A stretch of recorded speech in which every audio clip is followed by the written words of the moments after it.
nabadde wano eggulu nga ŋŋamba kyabulabe a political party emanyikiddwa nga mouthpiece ey'abantu abanyigirizibwa kuba yeeri mu struggle. Byonna ebirina biri mu struggle sebo byonna. Kazikyayima ebintu obikwata bubi. We are protecting gains nga tugamba naffe tuli mu struggle. Akata bajjeeko ko opposition ebiri mu struggle. Ate mikwano gyaffe bonna zisina kuuma. Kati NUPO okwawukanako n'ebibiina ebirala yo yeebulandinga nti nze ŋŋenda okwogerera omuntu wa bulijjo.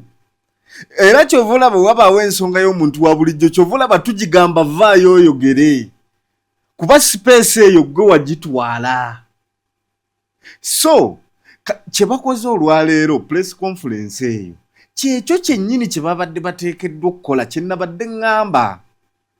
Era ng'oggyemu ebyobufuzi biri ebyabwe ne Lukwago.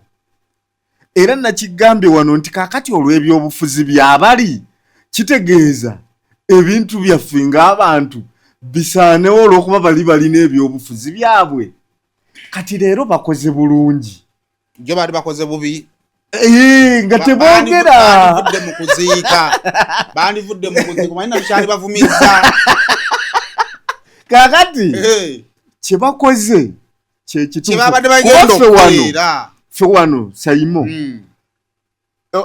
Okimanyi bulungi Saimo nti tetulina kintu kye tusobola kusasula bazadde abaatuweerera. Tikiriiyo.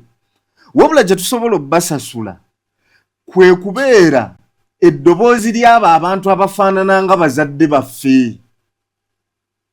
Kakati bwe tubeera wano ne ku pulogulaamu nga zino ky'osobola okusasula bakadde bo kwe kwogera ebintu ebiganyula abantu abafaanana nga bakadde bo.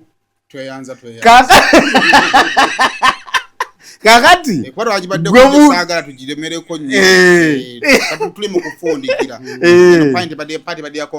nga tufundikira abantu bonna mu comment section omwo mulimu omuntu eyannumbye mbakuwadde naye kye nabadde njogera ate bakama be badifendinga kye bakoze leero. Kakati Saimo sokoleke kamalirize. Kakati politics ye yabadde abeeraliikiriza abasinga obungi nammwe wano.